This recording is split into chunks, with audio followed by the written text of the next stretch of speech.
నమస్తే మాస్టర్స్. ఒక యోగి ఆత్మకథ. అందులో విశ్వవిద్యాలయ పట్టప్రాప్తి. నువ్వు నీ తత్వశాస్త్ర పాఠ్య గ్రంథాలు చదవడం నిర్లక్ష్యం చేస్తున్నావు. పరీక్షల్లో గట్టెక్కడానికి అనాయాసమైన అంతఃప్రేరణ మీద ఆధారపడుతున్నట్టుంది. కానీ నువ్వు కనుక ఒక విద్యార్థి మాదిరిగా కష్టపడి చదవకపోయినట్లయితే నువ్వు పాస్ కాకుండా ఉండేలా చూస్తాను. శ్రీరాంపూర్ కాలేజ్లో ప్రొఫెసర్ డిపి ఘోషాల్ గారు నాతో కఠినంగా మాట్లాడుతూ అన్న మాటలివి. ఆయన తరగతిలో పెట్టే చివరి రాత పరీక్షల్లో కనుక నేను తప్పినట్లయితే చిట్ట పరీక్షల్లో కూర్చోవడానికి నేను అనర్హుడిని అవుతాను. ఈ నియమాలు ఏర్పరిచిన కలకత్తా విశ్వవిద్యాలయ విద్యా విభాగం, దానికి అనుబంధ శాఖలో శ్రీరాంపూర్ కాలేజ్ ఒకటి.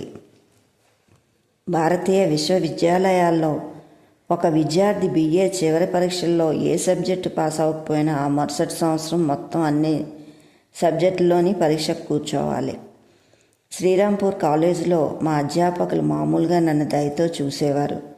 అయితే దాంట్లో రవ్వంత పరిహాసం కూడా లేకపోలేదు.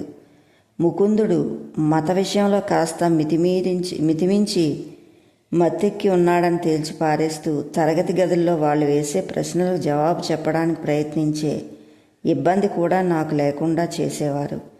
చివరి రాత పరీక్షలు నన్ను బిఏ పరీక్షల పట్టికలోంచి తప్పిస్తారని నమ్ముకున్నారు. నా తోటి విద్యార్థులు నా గురించి ఇచ్చిన తీర్పు పిచ్చి సన్యాసి అని వాళ్ళు నాకు పెట్టిన మరో పేరుతో వెల్లడైంది. తత్వశాస్త్రంలో నేను తప్పుతానన్న ప్రొఫెసర్ ఘోషాల్ గారి బెదిరింపు వమ్ము చేయడానికి నేను తెలివిగా ఒక ఎత్తి వేశాను. ఇక చివరి పరీక్షలు బహిరంగంగా ప్రకటిస్తారనగా ప్రొఫెసర్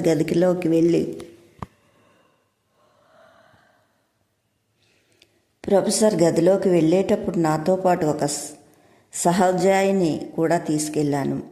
నువ్వు కూడా రా, నాకు ఒక సాక్షి కావాలన్నాను మా వాడితో. ఆ ప్రొఫెసర్ గారి నమ్మకాన్ని వమ్ము చేయడంలో నేను విఫలనైతే నాకెంతో నిరాశ కలుగుతుంది. నా పేపర్కి ఆయనకి ఇచ్చిన మార్కులు ఎన్నో చెప్పమని నేను అడిగినప్పుడు ప్రొఫెసర్ ఘోషాల్ గారు తల ఆడించారు. పాస్ అయిన వాళ్ళలో లేవు నువ్వు అన్నారు. ఆయన ఏదో సాధించానన్న గర్వంతో తమ బల్ల మీద ఉన్న పెద్ద కాగితాలు బొత్తి కెలికి చూశారు. నీ పేపర్ లేదు ఇక్కడ. ఏమైనా పరీక్షకు గైజు హాజరు కావడం వల్ల నువ్వు ఫెయిల్ అయిపోయావు. నేను ముసిముసిగా నవ్వాను. సార్, నేను హాజరయ్యానండి, పోనీ ఈ కట్టలో నేను వెతుక్కోనండి అన్నాను. ప్రొఫెసర్ గారు ఇరకాటంలో పడి నాకు అనుమతి ఇచ్చారు. నా హాజరు పట్టీ నెంబర్ తప్ప మరే గుర్తు లేకుండా నేను జాగ్రత్త పడ్డా పేపర్ను తొందరలోనే పట్టుకున్నాను. ఎర్ర జెండా లాంటి నా పేరు ఆయన హెచ్చరిస్తూ అక్కడ లేకపోవడం, ఆ ప్రొఫెసర్ గారి పాఠ్యపుస్తకాల్లోంచి ఉదహరించిన ముక్కలతో నా సమాధానాలను అందంగా అలరించకపోయినప్పటికీ వాటిలో ఆయన ఎక్కువ మార్కులే ఇచ్చారు. నేను ప్రయోగించిన యుక్తి కనిపెట్టి ఇది వట్టి సిగ్గుచేటు అదృష్టం అంటూ ఉరిమారాయన.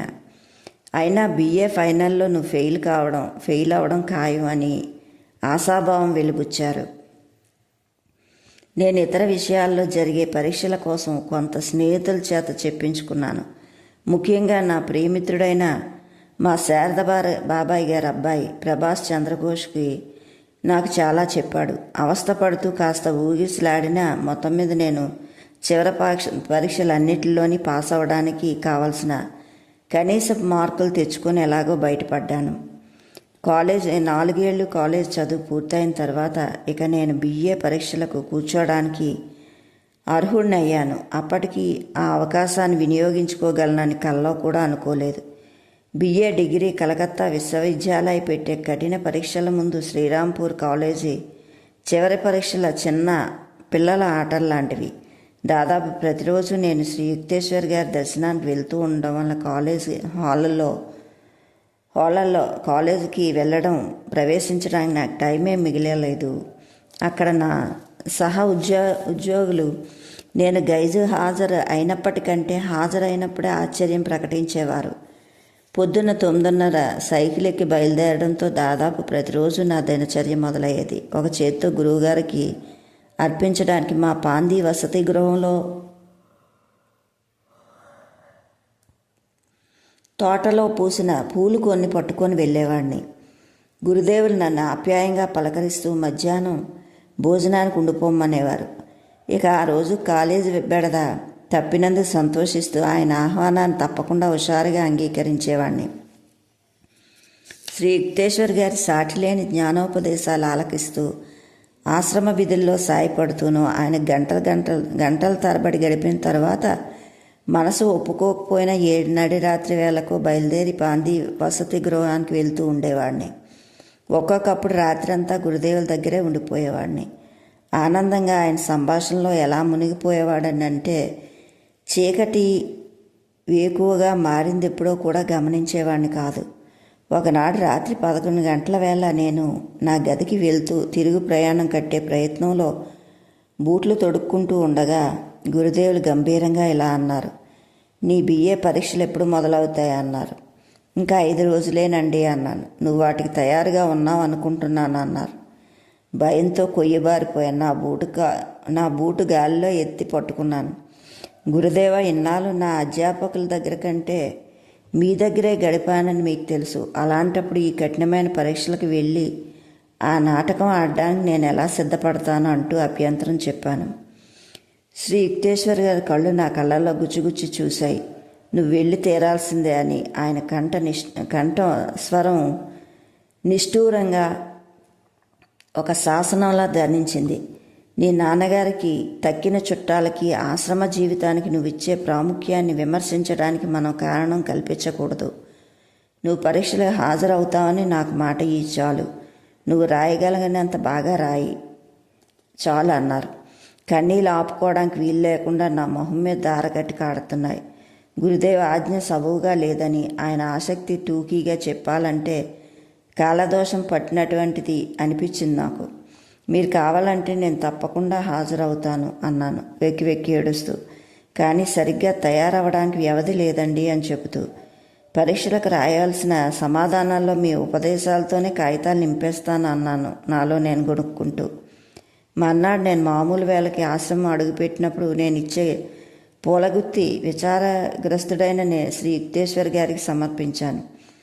నా విషాద రూపం చూసి నవ్వారాయన. ముకుంద, పరీక్షల్లో కానీ మరో చోట కానీ దేవుడు నిన్నెప్పుడైనా తప్పించాడా అన్నారు. లేదండి అన్నాను నేను ఉత్సాహంగా. కృతజ్ఞతాపూర్వకమైన స్మృతులు నాలో మళ్ళీ ఉత్సాహం కలిగిస్తూ వెల్లువలా పెళ్ళుకాయి. కాలేజీ గౌరవాల కోసం పాకులాడకుండా నిన్ను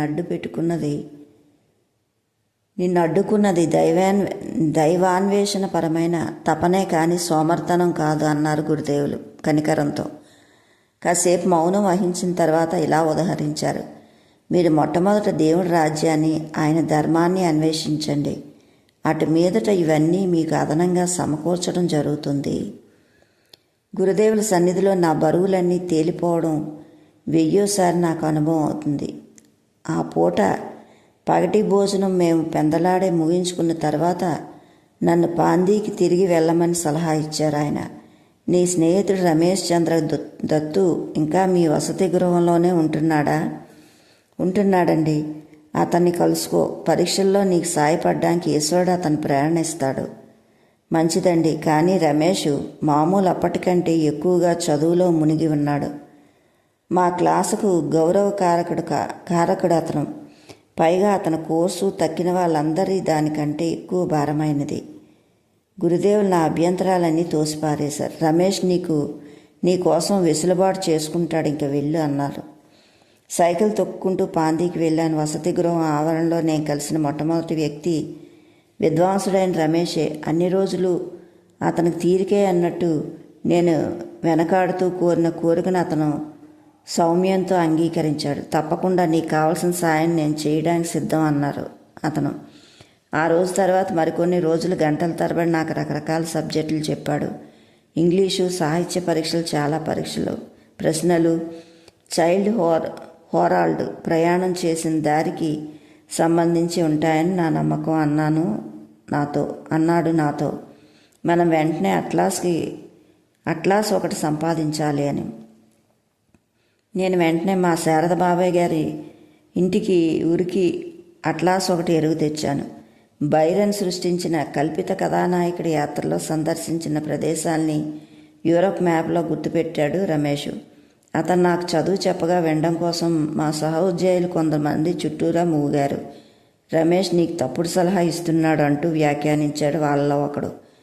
ఒక తడవ మా చదువు పూర్తి అవగానే మామూలుగా ప్రశ్నల్లో సగం మాత్రమే పుస్తకాల మీద వస్తాయి, తక్కినవే సగం రచయితల జీవితాలకు సంబంధించి వస్తాయి. నేను ఇంగ్లీషు సాహిత్య పరీక్షలో కూర్చున్నప్పుడు మొట్టమొదటిసారిగా ప్రశ్నల మీద నా చూపు పడగానే కృతజ్ఞతతో వెలువడిన కన్నీళ్లు నా చెక్కల మీద జారిపోతూ నా పేపర్ను తడిపేశాయి. క్లాస్ రూమ్లో మానిటర్ నా బల్ల దగ్గరకు వచ్చి సానుభూతిగా పలకరించారు. రమేష్ నాకు సాయపడతారని గురుదేవులు ముందుగా నాకు చెప్పిన జోస్యం అని వివరించాను. చూడు, రమేష్ నాకు సూచించిన ప్రశ్నలే ఇక్కడ పరీక్షా పత్రం మీద ఉన్నాయంటూ. ఇంకా ఇలా అన్నాను, నా అదృష్టం వల్ల ఈ సంవత్సరం బ్రిటిష్ రచయితల మీద చాలా తక్కువ ప్రశ్నలు ఉన్నాయి. వాళ్ళ జీవితాలు నాకు సంబంధించినంత వరకు అతి గహనంగా రహస్యపు ముసుగులో మరుగున పడి ఉన్నాయి. నేను తిరిగి వెళ్ళేటప్పుడు మా బోర్డింగ్ హౌస్ అరుపులతో దద్దరిల్లిపోయింది. రమేష్ చెప్పే చదువుల మీద నమ్మకం పెట్టుకున్నందుకు నన్ను హేళన చేస్తూ వచ్చిన కుర్రవాళ్ళు ఇప్పుడు అభినందనలతో నా చెవులు దాదాపు పోయేటట్టు చేశారు. పరీక్షల వారం రోజులు నేను వీలున్నంతసేపు ఎక్కువసేపు రమేష్తోనే గడిపేశాను. ప్రొఫెసర్లు పరీక్షల్లో ఇస్తారని తనకు కనిపించిన ప్రశ్నలు తయారు చేసి పెట్టాడు అతను. రోజుకు రమేష్ ప్రశ్నలు దాదాపు అవే మాటల్లో పరీక్షా పత్రాల్లో ప్రత్యక్షమవుతూ వచ్చాయి. ఈ అద్భుత అలౌకిక చర్య లాంటిదేదో జరుగుతుందని పరధ్యాసపు పిచ్చి సన్యాసి పరీక్షల్లో గట్టెక్కే అవకాశం కనిపిస్తుందని ఒక వార్త విస్తృతంగా ప్రచారమైంది.